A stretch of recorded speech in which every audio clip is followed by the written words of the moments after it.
Okay, Derbyites, welcome to another live slugfest for the 2015 Emmys. This is a tough one. This is Best Actor in a Drama Series.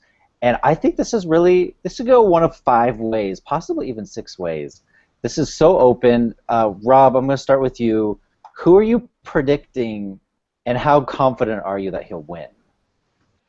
Well, I'm predicting Jon Hamm because I just can't live in a world where he is not going to win this award. I'm just getting to the point. I'm like John Cryer now.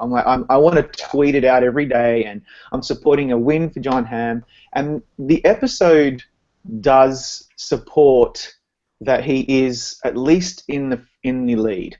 But the problem is that there are other really good performances in this category, and I don't know what the voters are going to do. So I'm going for Jon Hamm, but I'm not totally 100% convinced that he will win this. Yeah. And Charlie, welcome, Charlie. You're on mute, by the way. Yes, I know. I'm just trying to keep my fan out of this all. You don't have to tell me how my damn computer works. So we're saying our favorites. Rob has said Jon Hamm, and what's yours? Hey, it still says we're off air. Is that it on you guys'? Mine says it's live. Yeah. Oh wait, sorry. We'll save it for the outtake reel. You're asking what my favorite is, or what I think will win? Your number one. Just do both. Just do both. Why not? Okay, well, my favorite is definitely Bob Odenkirk. I think he's fantastic, but this category is another one that's really, normally you would think Jon Hamm without a question, but when I watched the finale, it just didn't. It was a great finale, but it didn't wow me like I thought a finale for the show would. And Odenkirk is fantastic in his episode. So is Kyle Chandler, and I'm having a really tough time figuring out who to put for number 1. God, we're all over the place. What was that face about? I thought Odenkirk, he had better episodes to pick. I have him all the way down the bottom with Schreiber, and I thought Kyle Chandler was good, but he's like 4th. I'm not sure. Like, are we just watching the same episodes? That's what should Odenkirk have submitted? Like, he has that speech at the end to his brother, isn't that his best moment? He didn't blow me away. I don't know. Off the top of my head, I really don't know. Probably something towards the middle of the season. That's when I was really into the show, and I thought he was great then. But look, he's excellent. He could easily win this. They all could. Even Schreiber. I'm just saying, like, he didn't completely blow me away like Jeff Daniels did, for example. I mean, we haven't heard from Ralph or Marcus yet. And you. Yeah, I thought he was really good in the finale. So how about someone else tell us what you think first before we go on about the others? Sorry to interrupt. Jon Hamm, I think the narrative for this whole Emmy year has been, let's give Jon Hamm an Emmy. Even people that have nothing to do with Mad Men, like celebrities, are tweeting to give Jon Hamm an Emmy. And they changed the voting this year, possibly to make sure Jon Hamm wins an Emmy, so that any of the actors that could vote in the first round can now vote in the second round. I think if it was based on episode, it would be Kyle Chandler, so I have him in second. But I think it's going to be based on something else this year. I think it's going to be based on popularity and the overdue factor. Jon Hamm for the win. Yeah, Jon Hamm, it's tricky. I mean, he does have that final season narrative, and everybody likes him, but I don't know how much of that is just the media always latching on to these final seasons. I mean, like Mad Men, the final season didn't even do that well in terms of nominations compared to its past self. Like, there's a lot of open space from True Detective and Breaking Bad, and then Game of Thrones just kind of took all of that. And then, like, Mad Men didn't even get as many nominations as the final season of Lost. And Mad Men's the show that used to be able to get, like, 22 nominations a year. And Jon Hamm hasn't been nominated at SAG for the past 2 seasons. So, like, I don't know how well he placed in the popular vote for getting nominated for the Emmy this year. So it'd be weird for him to be placing, 6th probably the last couple of years and jump all the way up to 1st. That's a really good point. What does Ralph think? I think I'm with you guys. I think that Jon Hamm, based solely on the industry vote that he would get, because everybody seems to think he's so long overdue for an Emmy, is the reason that I have him number 1. If it's based on episodes, I have him usually where I would always have him like 5th or 6th place, hovering around there. because it's such a boring episode. He cries twice. I get it, but I mean, even when he's on the phone with January Jones, she's out crying him there, and she's like the one that you're kind of looking at. So it's like, you know, I understand there's this outcry for this guy, but I guess you would have to put all of his episodes in the season together into one reel in order for me to understand why he should be ranked #1 based on an episode, because this one just doesn't do it for me. I actually think Liev Schreiber could be a dark horse in this, because I think his episode, unlike some of you guys, was excellent. I thought he had a lot of range and emotion. He was planning his son's birthday party. At the very end, he's probably the only one out of all of them at the very end where he left you kind of happy because he's dancing with the son, right when the credits close. And also, he's worked with everybody in this industry. He's almost like a Michael Chick. He's an actor's actor, like a Michael Chiklis who upset, or even Jeff Daniels when he upset for the newsroom when nobody was predicting him. Like, I could see the kind of passionate support for Liev Schreiber maybe pushing him to the top. He got this nomination for some reason. It's not like he was a 7th or 8th place person. So I think he's got more of a shot than we're giving him credit for. He's also a past Tony Award winner, and that's definitely that's a calling card of an actor's actor as well. Is this actually a 6-person race? This is crazy. Yeah. I think you're right. What Ralph just said about Liev Schreiber is kind of spot on, and I never thought of it that way. Like, that end scene is actually really, really good. Because I was saying, oh, look, he's not doing enough. He's not even registering a pulse. But I forgot about the end, and it does leave you on a very positive note.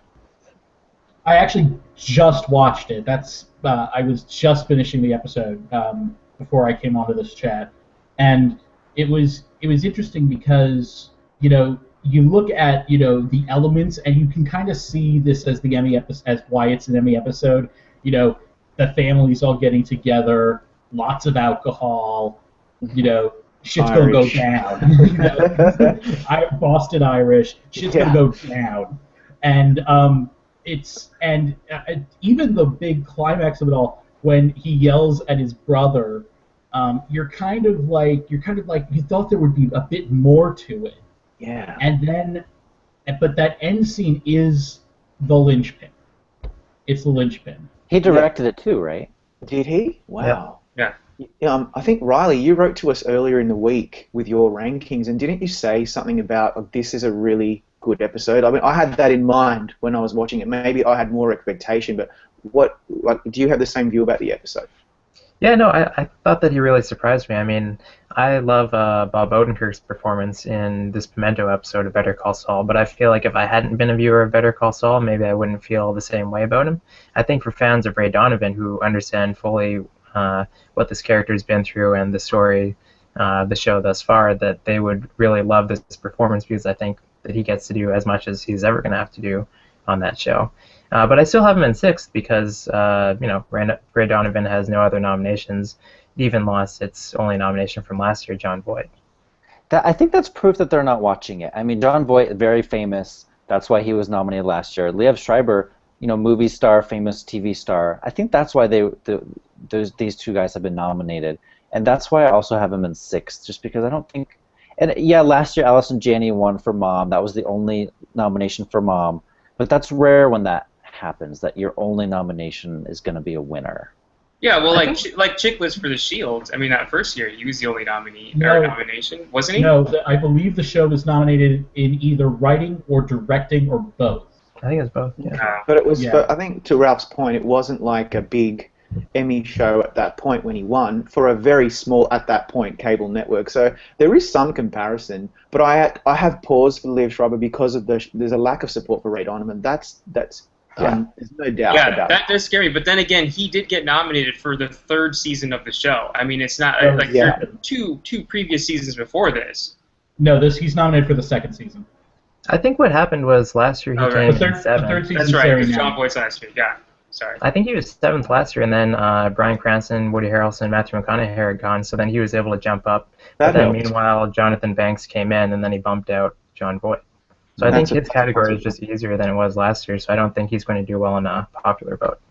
Sorry, go ahead. I was going to say, someone we haven't talked about yet is Kevin Spacey. I actually have him way down in 5th, but Riley has him in first place. So Riley, please explain what you're saying that I'm not seeing. Please. Yeah, so this is more just, expect the worst and hope for the best. But he did win the SAG award. So if it's just a popularity contest, then I think that he has it because of why I discounted Jon Hamm, etc. And the Golden Globe, too.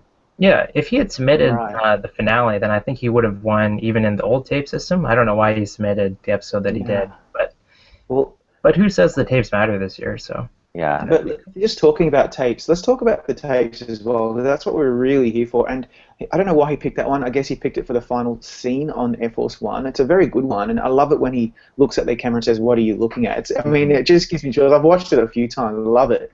But when we're talking about popularity, though, why aren't we picking Kevin Spacey? Really, he is extremely popular. He's won the SAG. That's very right. We should maybe all be thinking clearly about this. And the Jon Hamm thing is maybe just a big red herring. Jon Hamm wasn't even nominated at the SAG Awards. That's how crazy last this 2 years. is. Yeah. We have to really consider this. Like, I might just jump off the Hamm bandwagon, which is just going to pain me to no end. But I don't know if Jon Hamm's has got this in the bag. I'm a bit worried about this now. A Mad Men actor has never won, so why all of a sudden would they win? And some people think Christina Hendricks is going to win as well. I mean, Yeah. I don't know. It's crazy. I think you can look at the Critics' Awards. Like the TCA, they awarded Jon Hamm, but then the Critics' Choice didn't even nominate him. So I can't tell which way the Emmys are going to go. Whether I think that Ralph and I are always spar about this. You know, we like to bring up the critics. With television, we like to bring up the Critics Awards only when it satisfies our arguments. I think it's nonsense. I think the critics mean anytime nothing. anybody else brings it up, we're just like, no, it's all. It's crap. bullshit. Yeah, this is not the Oscars. It's not the Oscars. It means nothing. But it does at least indicate some level of support, right? And when you're talking about key scenes in each of their episodes, we've talked about a couple of them so far. What does Jon Hamm really have? He has a scene where he's on the phone with Elizabeth Moss's character. He has a scene where he's in that group circle where he's crying. He has a scene with Betty where she outcries him, and then he has a scene at the end where he's meditating. So, and they're great. It's not the tape won't do it. The tape won't do it for him. I think the overdue factor, the popularity. I think that's what'll do it. I think Ralph's right. If this was based on the episodes, he would be down in maybe fifth. Forget it. Forget about it. But remember when the episode aired? A lot of us, including myself, were totally like, "This is it. He has got this in the bag." And then we've reconsidered it. You all were crazy. Yeah, that's what was so confusing. Is like even Tom wrote this whole like beautiful memo about how this was the episode and this was going to win it, but there's nothing there, especially when you watch it.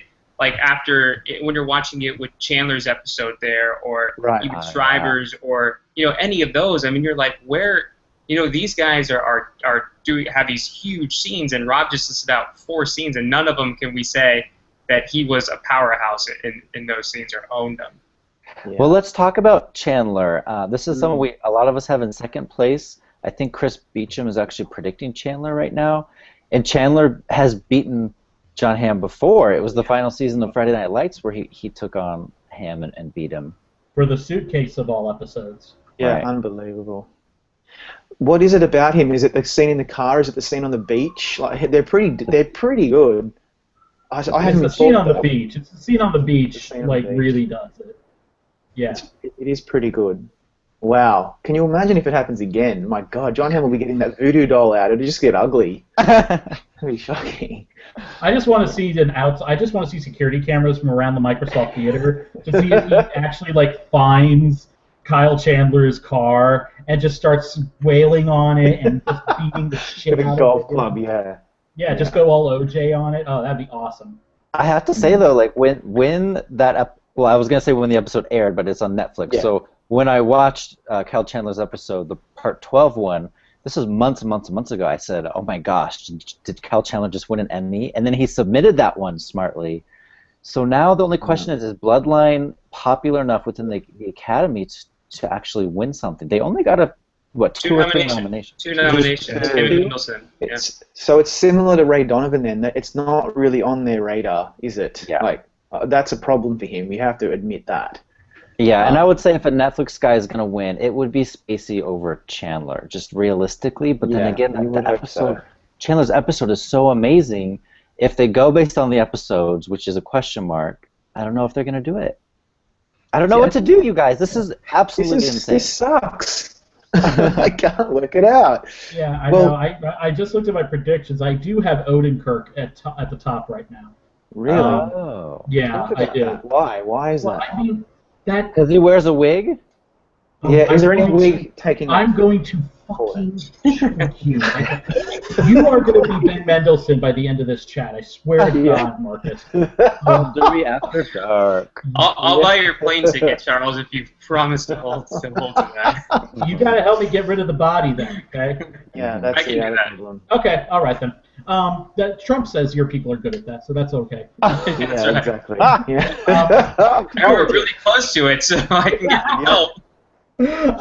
No, I gotta say, I really like Odenkirk's performance in this because you see him as this guy who's really enthusiastic about doing something with the law and trying to cement his place, and then when he realizes that it's his brother who's been keeping him back the whole time, that is, it's heartbreaking, and you see him trying to just keep his everything. When his brother's telling him, "Oh, you're not a real lawyer. You're just cutting corners. You're doing what you always do," and you just see it breaks your heart. Him walking out on his brother like that. You don't think it's too internal though? His emotions are too. I think it's the right amount. I think it's just the right amount. Not insanely over the top, but it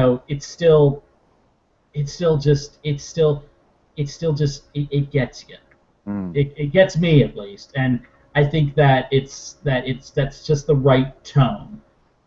When I talked to Odenkirk in one of our video chats, I asked him which episode are you going to submit. This was before the nominations. He said absolutely no question he would do Pimento episode 9 for that scene that you just mentioned. He was so proud of that scene with him and Michael McKean that there was no question in his mind what episode he would. It's a really fantastic scene, and I think that there's so many factors in this race. I just want a feature on the prediction center where I just put them all up top and just see what happens. Yeah, where the chips fall. It's a tough one. Let's talk about Jeff Daniels as well, because I'm not a fan of that show. I sometimes find it completely unwatchable. And yeah, I watched that finale. I know, I'm sorry. And I loved the finale. I agree. It's awful. I don't like it, but it was a great finale. He was excellent in it. I have him in second. I was so impressed with him. He's won before. And you have Daniels in second? For me, yeah, just at the moment. I'm probably going to change it around now because I really have all these guys, pretty much any of them could win now. You've even convinced me about Liev Schreiber. But Daniels is great because he's more restrained. There's none of that bombastic bullshit performance that I don't like about his character. It's more restrained. It's really sad with at the funeral, and it really got me. And given he has won before, he's a threat. Did anybody else from watching that episode? I heard a reviewer say this, that the reason that Daniels never smiled on the newsroom is because when we see it in the church when he's smiling after he finds out he's going to be a dad, all you can see with him is his character from Dumb and Dumber. That's a really good point. I had the same. I was thinking about that because I thought about that movie when I saw him smiling. Completely. Exactly. It's so funny you mentioned that because yesterday I watched the newsroom finale and then I watched Dumb and Dumber 2. They were both on YouTube. So I got to see the range of Jeff Daniels. But I loved the newsroom. Shame on you guys for pooing on it. I watched it. It sometimes it tested me though. I will give you it tested me. But the whole John Gallagher Jr. Alison Pill storyline always made me want to just go in a bathtub. But it was just Mackenzie, unbearable. And I love Aaron Sorkin. I love him to death. But that show, no. It's horrible. Yeah. It's god awful. But I think he's also a dark horse to win. He has been. He has the factor that he didn't have in his first year with that episode, which is likability. You like him in this episode. Yeah, you really do. You actually find yourself, liking him. That he's the a moral center of this whole universe. And so they show that moment from the pilot, the speech. They show the background of what was leading up to that speech. Yep. And he sings and plays the guitar. I mean, didn't Margot Martindale win for Justified by singing a little song? Did she sing on her episode? I don't remember. I don't remember. So, yeah. But I mean, she won for lots of reasons. But God, well, thank you so much, guys. You've not helped me at all. You've made it worse. Thanks very much. We're not really giving a good service to the people of Gold Derby when we're not giving them any idea. Like anything's going to happen now. That's what I'm convinced of. I'll support Charlie with Bob Odenkirk. Like, I've got him in second. I think that people who got to the end of Better Call Saul, you know, they variably liked it, they didn't like it, but I feel like everybody liked Bob Odenkirk. He was this kind of pleasant surprise and the secret that everyone's in on now, and I think the voters actually did get to the end of the season because they nominated later episodes in categories like editing, writing, whereas they easily could have just gone with the pilot. And also got the drama series nod, too. Yeah, that really helps. Sure. That really helps. I think another thing with Odenkirk is that, you know, we knew that he could give a good performance, but with the limited scenes he had in Breaking Bad, which we always wanted, you know, that was the one thing we always wanted more of that. It was more, you know, towards the comedic, and this one really shows and the show, the thing that the show's really done well is it shows the range, and I think that also it just works so well in Odenkirk's favor. I think if they're voting for like this year, I feel like Jon Hamm is maybe a few years. He hit his peak, or Jeff Daniels, you know, the first season, that's when he was bigger. But Better Call Saul is something that's hot now, which is what they're supposed to be voting for. Right. I'm not sure it's necessarily hot, but it's there. I'd say more people are waiting for the second season of that show than they are for the next season of Bloodline or Ray Donovan. True. That's probably the best way to put it. Although something that can't be, you know, counted out, Ray Donovan is on right now. The new episodes are going on right now. So. Yeah, that's right. Yeah, and also Ray Donovan is about Hollywood. I mean, it's about a guy who's going to cover up all the shit that these actors and actresses are putting themselves into. So, you know, it's pretty well liked here in LA, at least from what I can tell. But that's also something, you know, they do love their industry people, but.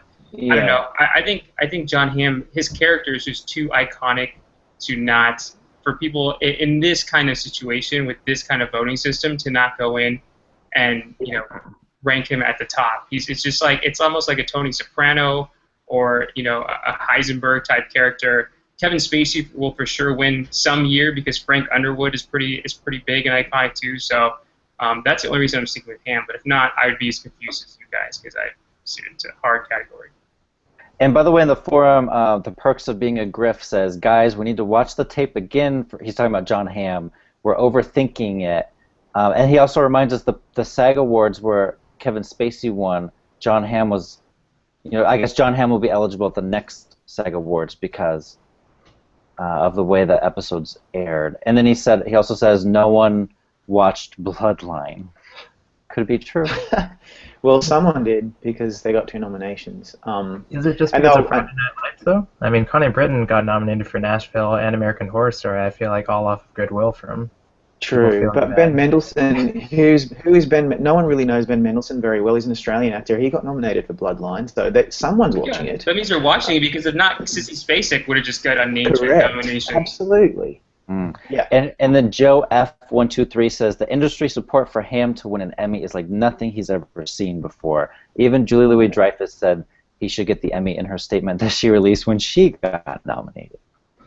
So a lot of Hamm supporters in our forums right now. Maybe we are overthinking it. And again, it's Don Draper. Just exactly what Ralph said. It's like a Tony Soprano level icon. He hasn't won yet.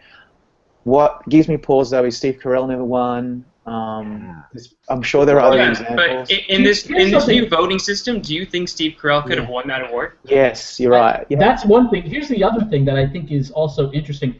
What if Steve Carell's last season had also been the show's last season? Would that have impacted it differently as well? Interesting. Or what if Jim Parsons had already won 4 by that point? He wouldn't have beat him. Right. See, so it's not even about no Mad Men actor never winning. I think that narrative, I don't think Emmy voters care about that. It's more about Jon Hamm, Don Draper, never won before. It's time, and maybe we are rethinking it. I'm definitely going with Jon Hamm. I'm just going to go all out for him. Yeah. But so we should be talking about, I guess, who we think could upset this, and it's really any of them could. That's the bottom line. Yeah, I think we all have different ones. Yeah. Charlie He and is Spacey. actually- I have Schreiber. I have John Hamm as the upset. I'm gonna have Odenkirk at number one. I have yeah, Viola and I have Jeff Davis. Daniels. You sure do. Yeah. Marcus, we've been over this. You can't predict her for every category. You're like a woman in the nursing home when the Oscars come on. I hope that nice Sally Field wins. Yeah, we really like her. All right, well, we're running long. Let's go ahead and we're going to come right back with Best Drama Series. Okay? Run along.